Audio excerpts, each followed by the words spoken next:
Lew Rockwell, fundador do Mises Institute, esteve no Brasil para o primeiro seminário de Escola Austríaca de Economia e nos concedeu uma entrevista no antigo pregão da Bovespa.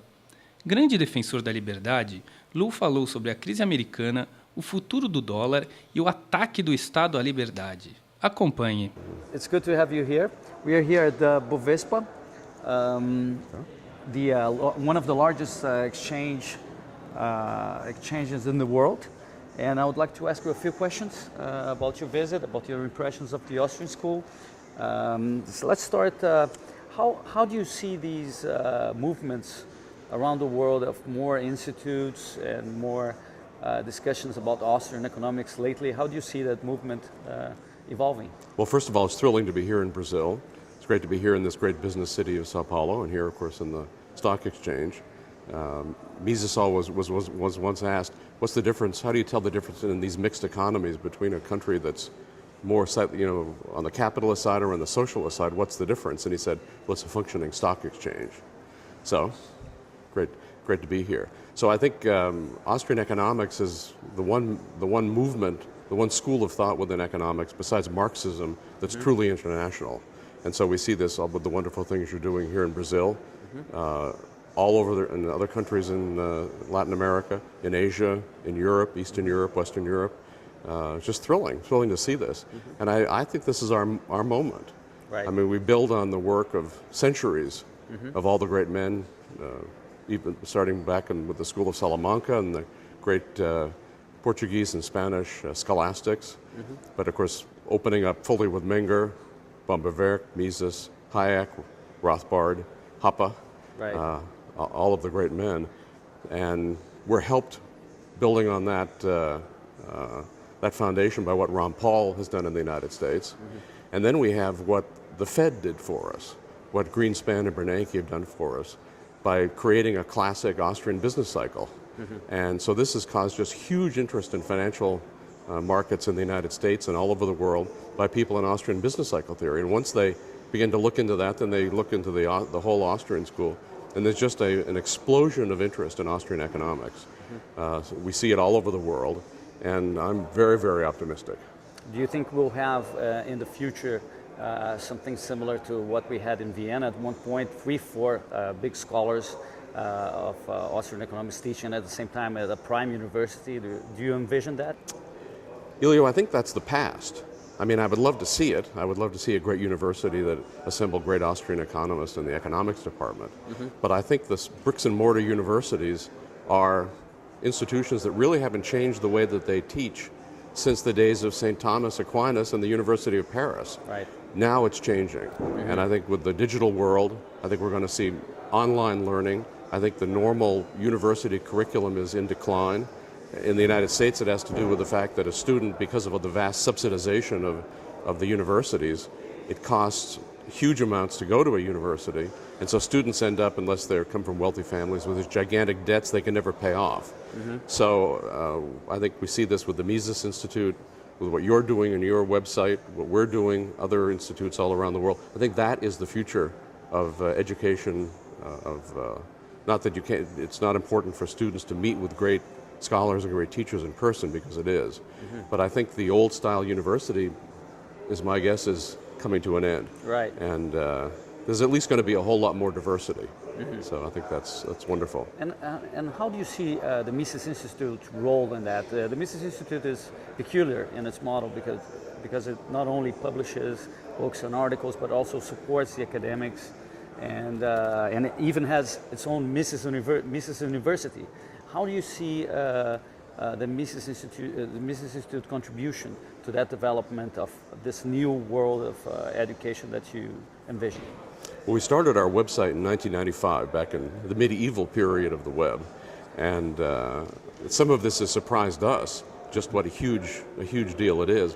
But we do publish. We have pretty much anybody interested in Austrian economics over the last 23 years the Mises University has been going on has been through that program.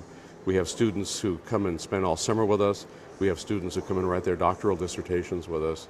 That's all wonderful, but I feel that and indeed essential. We have the Rothbard Graduate Seminar for students, Mises graduate seminars, intense individualized programs. But I think the web is the future, and so I think that we're just right now have our first course on the web, taught by Dr. Bob Murphy on the Austrian business cycle. And now the question is, do we have to cap the number of students who want to enroll in this? And it's not so much students who are in regular programs, but it's people in the financial world, business people who want to learn about the Austrian business cycle theory.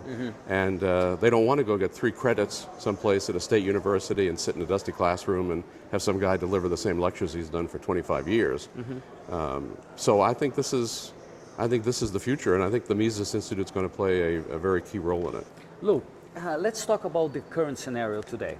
Despite the fact that we have this revival of Austrian economics and the success of the Mises Institute with a growing number of people reading the articles and becoming acquainted with our philosophy, we are seeing in the actual world a growing government, more intervention.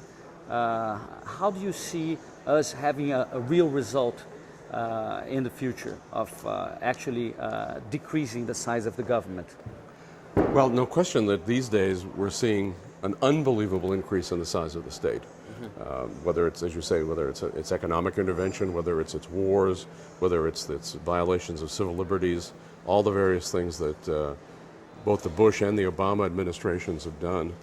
So I would just say all the more need for the Austrian school, all the more need for our associated political philosophies of classical liberalism and libertarianism. And I think we're reaching young people. So it's true that in Washington and the other Brasilia and other of these horrible government-created cities, that they're doing bad things. But I think the young people are in revolt. I think all over the world, young people are very dissatisfied. No young American, for example, believes he's going to get a pension from the Social Security system. They all know that it's a fraud and a Ponzi scheme, and if they get a check, it won't buy anything. So they're looking for the truth. And we have to remember that what the government is doing is all built on lies. Right. So I would say it can't last, and it's just the time for us to speak the truth. And even if we're not succeeding in our own lifetimes, there's something to be said for speaking the truth, for writing the truth, for reaching people in the future as well as the young people today. So I'm very pessimistic about what the government is doing, but very optimistic about what's happening among young people all over the world. And we can see it with what you're doing here in Brazil too. Sure.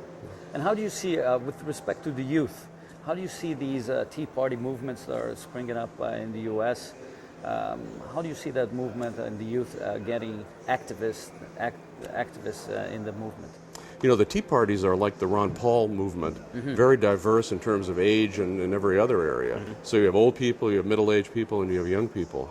The leadership of the Tea Party movements, I think, by and large, tends to be connected to the sort of the worst elements of the Republican Party. But there are all kinds of great grassroots people who are in that movement or on the fringes of that movement who represent the future. I mean, they're very, very upset about the government. They don't necessarily understand economics, but they know these multi-trillion-dollar deficits are bad. They know the spending is bad. They don't like further socialized medicine in the U.S., which already has probably more of a fascist medical system than socialist, since it's big business and the government together against the patient and against the taxpayer. But I think that they will play an important role, and we can see the fact that they're being demonized by the government and by the government media shows that we know they're wonderful. Anybody the government goes after, you know there's something very good about them. How do you see the role of the crises that we're seeing more often each decade? There's a tendency for the governments to increase during crisis. This is Professor Higgs' thesis. How do you see that? Do you think there will be a crisis in which people will eventually realize that they need to do something to finally decrease the size of government? Yeah, of course, as Mises pointed out, in a mixed economy, the government causes problems, then it uses those problems as an excuse for more intervention, which causes more problems and so forth. But I think people are waking up. I think I see a real sea change taking place. So I think that just as the Ron Paul movement showed that people can all of a sudden become interested in the Federal Reserve System, in the issues of central banking, which you're not, in the U.S., you're not supposed to be interested in. You're supposed to be bored by it. It's the name on the bills in your wallet, but otherwise don't pay attention. nothing, move along, nothing to be seen here. So Ron has shown millions of Americans that this institution is ripping them off. So all of a sudden it becomes very interesting. And so I think, again, that's a model. I think people can be interested. I think they are becoming interested. They're reading. So one of the great things, just a vast increase in people reading economics books, history books, real history, real economics. And we've got the constant fight, which has always been throughout human history, between liberty and power, as Rothbard said. And the great things going on the liberty side, evil things going on the power side. On the other hand, we're not facing the pharaoh and his pyramids yet, so it could be worse. I think another reason for optimism, certainly in the U.S., is they've been so open, nakedly open, about the fact that the regular Americans are being ripped off. It's the big Wall Street firms connected to the government for various billionaires. And when we look at any of the bailouts that they're doing, virtually every single American outside of the state and the state media opposed it, vociferously opposed it. So this is why they talk about division, they talk about the fact that people aren't trusting the government. Isn't that horrible? Well, of course, it's a wonderful thing people don't trust the government. It's a wonderful thing that they begin to see it as nothing but a gigantic ripoff, not only central banking, but everything they do is a redistribution mechanism from the holders of property to the people who would like to hold your property. And so I think there's great ideological undercurrents going on in the U.S., tea parties and other things that are very, very hopeful and scare the heck out of the establishment.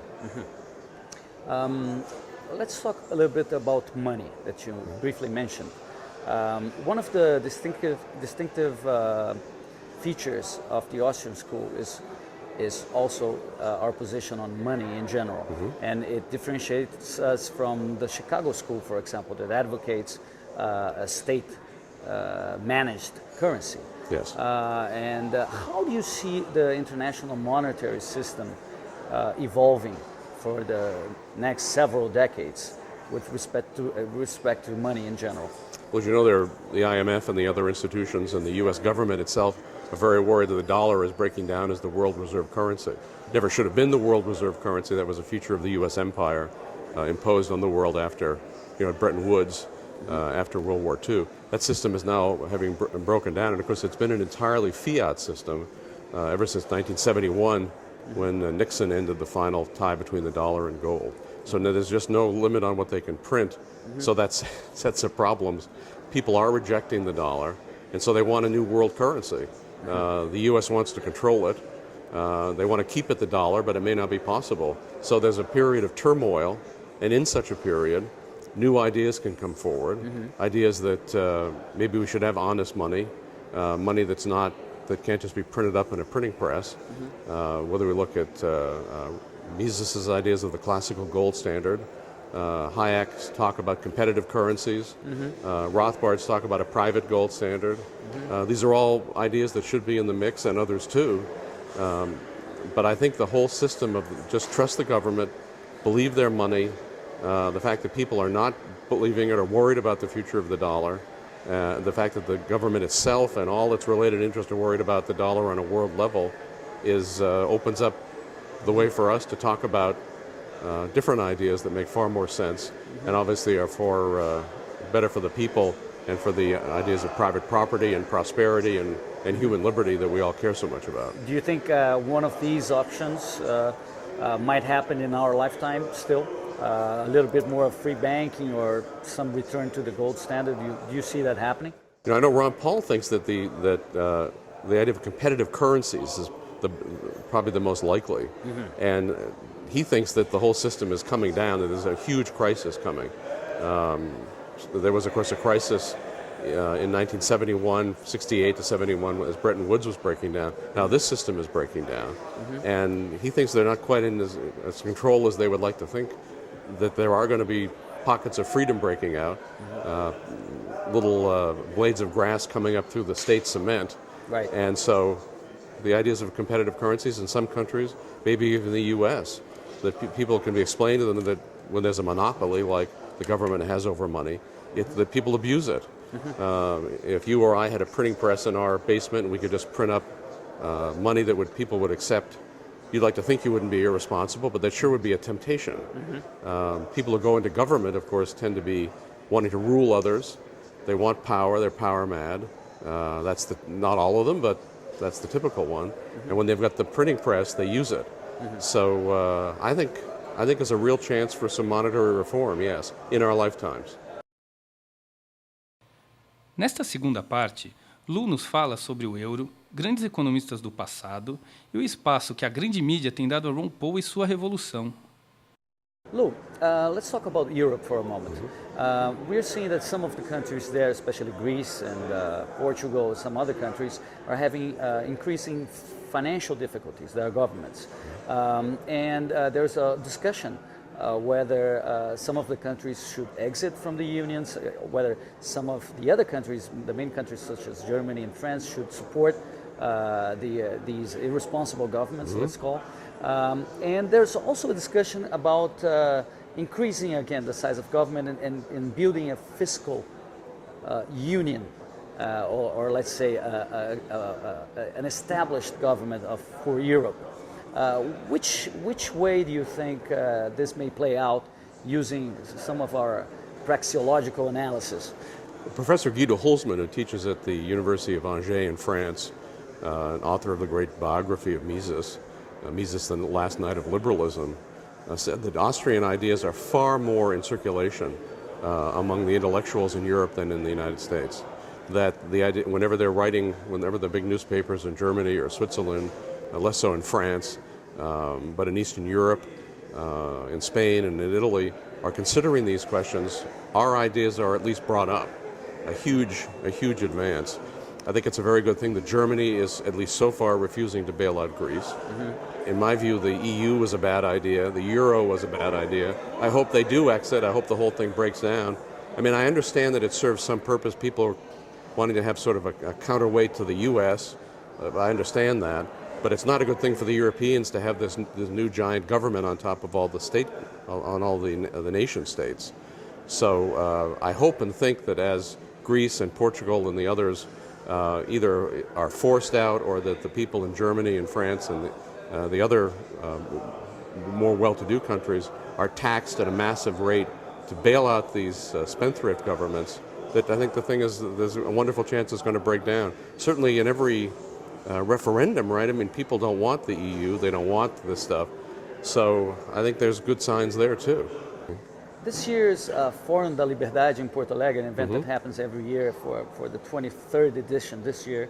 Wonderful. Its theme will be Mises and the economic policy book called 6 Lessons in Brazil.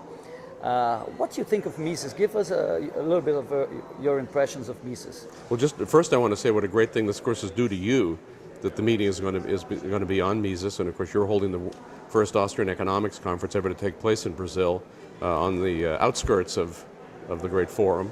This brings together thousands of young people interested in the ideas of liberty. So very, very exciting. They're going to be studying Mises. And I think Mises was not only the greatest economist of the 20th century, and maybe more centuries than that, but he's a great personal example. I mean, this was a man who had to flee the Nazis, he and his wife, I mean, like something out of a movie, fleeing across France right in front of the advancing Nazi armies, who was thrown out of his country of Austria, in fact found sentenced to death in absentia by the government. The Nazis saw him as the great intellectual opponent of Nazism, at least from a market side, and they didn't like him, they didn't want him there, they wanted to kill him. But he never let that stop him. I mean, he had faced terrible problems all his life because of the kind of ideas that he had, which were so unfashionable, classical liberalism, Austrian economics, and so forth. He was never able to get a real job at the University of Vienna, was never able to get an academic job, a real job in the United States, and yet he worked, he taught, he produced so many great books, and he never let them stop it. And his personal motto, adopted from Virgil when he was a little boy, was "Do not give in to evil, but proceed ever more boldly against it." So that was not only his motto, but that was the way he lived his life. And what a great edifice of liberty he created that we all benefit from today. And so I would urge everybody to read I love the Brazilian title, by the way, for economic policy. Read that book. Read his other books. Read his great book on liberalism, his great economics books, Human Action, of course, being his magnum opus. But this was such a great man, such a great intellectual, but just such a great human being, a hero. And so I think we can learn from him in every sense. And when Mises went to America, as you said, he didn't have much support, but he finally got a very big impression on another person, Murray Rothbard, who is one of the best-known proponents of the Austrian school. Tell us your impression of Murray and your relationship with Murray. Well, Murray was, I knew Mises a little bit, but I had the honor to know Murray very, very well. And just an extraordinary man, another hero, another person who faced all kinds of very tough times in his life because of the kinds of ideals that he held. But he never let it stop him, and he was always optimistic, always fun, attracted students and young people around him, always very giving of his time to anybody who wanted to ask him a question in any circumstance or write him, call him on the phone. He was just a born teacher, and he taught liberty and he taught Austrian economics. He went to Columbia. That's where he got his bachelor's, his master's, and his PhD. And he was attracted to economics, but he said he knew he sort of agreed with the criticisms of all the various schools against the other schools, but he didn't agree with the positive case for any of the schools. Mm-hmm. And he knew there was something wrong, and he said when he read Human Action, right after it came out in 1949, he said it struck him like a bolt of lightning, and he thought, this is economics. Mm-hmm. And so he devoted his life to Austrian economics and to Misesian ideas, to libertarianism, which he pretty much created modern libertarianism, because he was a great historian and political philosopher, as well as a great economist. And when I started the Mises Institute, the U.S. version, I asked Murray if he would be in charge of our academic affairs, and he was thrilled to. And so he put a great stamp on the Mises Institute and on everything we do and stand for. And he's today, like Mises, a far bigger figure than he was in life. All over the world, people are reading his books, listening to his lectures. We have a lot of lectures of Rothbard, audio lectures and video lectures. Very little, unfortunately, of Mises in that format. But people can they go to Mises.org. They can read and listen and watch Rothbard and Mises and the other great economists from the past and the present. Others of them, Professor Joe Salerno, Professor Mark Thornton, Professor Tom Woods, that you brought. Tom's an historian, but he's an economist too, that you brought here to your conference. They can read these sorts of people. Very exciting stuff, intellectually very exciting, clear, convincing, nothing like Keynesianism, which is, as Murray always said, Keynes was a muddy writer when he was discussing what we think of as Keynesianism, although not some of his other writings, and he thought that indicated muddied thinking, and their thinking is muddy.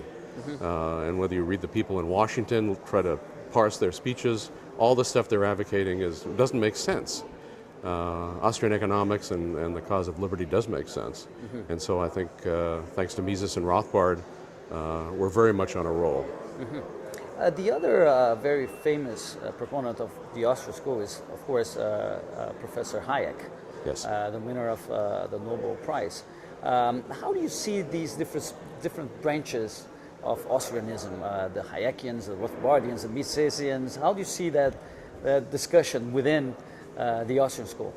Maybe there are even I know one guy who thinks of himself as a Bombaverkian. Bombaverkian, so, right? Sure, I mean, there's sure. And there are and plenty of Mengarians. Hoppians. They're all Mengarians. Yeah, we're all Mengarians. We're all Mengarians now, as Nixon should have said. So it's I think it's wonderful. I mean, I think there's plenty of room for diversity. Certainly, no one person knows everything. No million people know everything. And so Hayek was a great economist. He was a colleague of Mises, mentored by Mises. When Mises started the first institute to study business cycles, he put Hayek in charge of it. Hayek's writings, for example, that Joe Salerno collected in a book on monetary policy and the Depression, the first Great Depression, are quite extraordinary. We've got some great YouTubes up of Hayek towards the end of his life being interviewed by the press. He's just brilliant and wonderful. And so there's always room for different emphases. So absolutely, the Austrian school has the Hayekians, it has the Hoppians maybe on the other side, and other people in sort of in the middle. That's wonderful, right? It's not a unitary thing, and this is not like what is claimed about maybe I shouldn't say this, but the Mohammedans about Islam, that they feel that everything's in the Quran, you need nothing else. But we don't feel that about the writings even of Mises or Rothbard or any of the great men. That there's always improvements to be made and developments. Very thrilling. It's a living school. It's going forward. It's getting bigger and bigger. There will be more diversity. I think it's very exciting. The foundation is the same, but there are many, many great rooms in this mansion. You mentioned the media, and now we're seeing channels like Fox News that are harboring more and more free marketeers or conservatives and etc. How do you see that going forward, and how do you explain that finally we've seen some libertarians or conservatives, small government conservatives, being part of the mainstream media? Well, it's a great thing. I don't see too much of it. There is Judge Napolitano on Fox News, who's just wonderful. A great libertarian, great spokesman for American Constitution and civil liberties, and I'm afraid that that there are some people that, like these conservatives, these Republicans, tend to be pretty good when the Democrats are in power. Sometimes the Democrats say great things when the Republicans are in power, but I sort of don't trust any of them.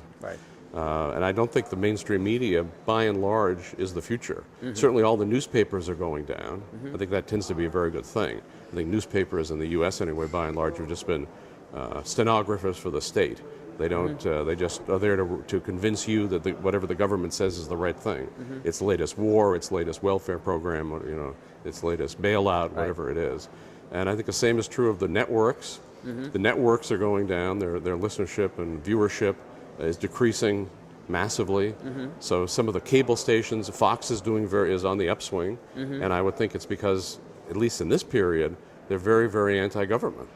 So good for them, and I hope they'll continue. If the Republicans get in power, I'm not betting on it, however. How do you see the Ron Paul revolution, his campaign for liberty? This is interesting, and people in Brazil, the young people, follow a lot Ron Paul. I would like to hear your view on that and your relationship to Dr. Paul as well. Well, I've had the honor to know Ron Paul for more than 35 years, when I was his chief of staff when he was in Congress in his first few terms. And I think the Ron Paul revolution has made a huge difference. Not only in Brazil, but every country has a Paul movement. And it's increased since he ran for president. And because of him, people are more interested in libertarianism and Austrian economics. I think this is going to continue. A lot of people want him to run again. And he runs for office as an educational mission, not for power. It makes him unique. I'm not a fan of politics. I don't vote, for example. Although I was once in politics, but I've since gone straight. But I think it's by and large, a very, very bad thing. Ron Paul's the one exception because he's not after power. He's after telling the truth, and he uses this particular platform. So very exciting. And I hope if Dr. Paul eventually wins, he would do like Mises and abdicate. When you first become acquainted with the Austrian school? When I was 12 years old for my birthday, a friend of my dad's gave me a copy of Henry Hazlitt's Economics in One Lesson. And so I trace everything to that wonderful man who gave me that a great gift that's lasted my whole life. And it was my great privilege to know Henry Hazlitt, too, who was a brilliant intellectual, great economist, great journalist, also a great TV guy, by the way. He was astounding to me. He was on a lot of TV shows, serious TV shows in the 1940s. Very, very effective TV star, too. But that book, Economics in One Lesson, I still recommend it to people. It still is probably, certainly one of the best ways to get introduced to Austrian economics still right this minute. Did you become a libertarian right away, or was there a different event that made you become a full libertarian? Well, Ron Paul says we're born libertarians, so at least some of us. So I always remember an incident in the 7th grade. Excuse me. I always remember an incident in the 7th grade when our teacher was talking, and this is before the 1964 Civil Rights Act in the United States, but he was advocating the abolition of freedom of association, that businesses, for example, this was the specific case, should not be able to choose their customers, that they should not be able to, quote unquote, discriminate. So I remember arguing with the teacher, and I said, just seemed to me a violation of his rights. That was about the level of my argument. But I thought, why, if, maybe you or I would think it's crazy that he wants to just have red-headed or bald-headed people or whatever go into his business, but why isn't that his choice? Whose business is it of the government to tell him who his customers were? So I think I always had those tendencies, but I think just gradually I came to know more and more, but I would say I was a libertarian always. And what's your favorite movie, finally? Well, Murray Rothbard was the great movie maven. In fact, I hope someday to edit a book of his movie reviews. He could have been a professional movie reviewer, among many other things he could have done in life. But he loved The Godfather, and I think that there are many movies I love, but I'll just mention The Godfather for one specific thing that he brings up. It is one of the great movies ever made in America, anyway. But Murray always loved the libertarian legal theory. He thought of the scene where the Godfather's in his office, and there's an undertaker comes in and says, "Godfather, I need your help." And the Godfather says, "Well, why are you coming to me now? You've never given me respect. You've never, but go ahead and talk." And he said, "So my daughter was raped and beaten by 2 boys, and so I would like them killed." And so the Godfather says, "Well," he said, "they didn't kill her, so really we can't kill them." But he said, "I'll have them beaten up and their bones broken." So Murray, I was saying proportionate punishment theory here. Right. That's a very interesting. And of course it was private, right? Private justice. Good. So Lew, thank you very much for the interview. Thanks for having you here at our conference. It's an honor. Oh, Hiller, it's my honor. Congratulations on all you're doing. The whole world is excited about it. Thank you.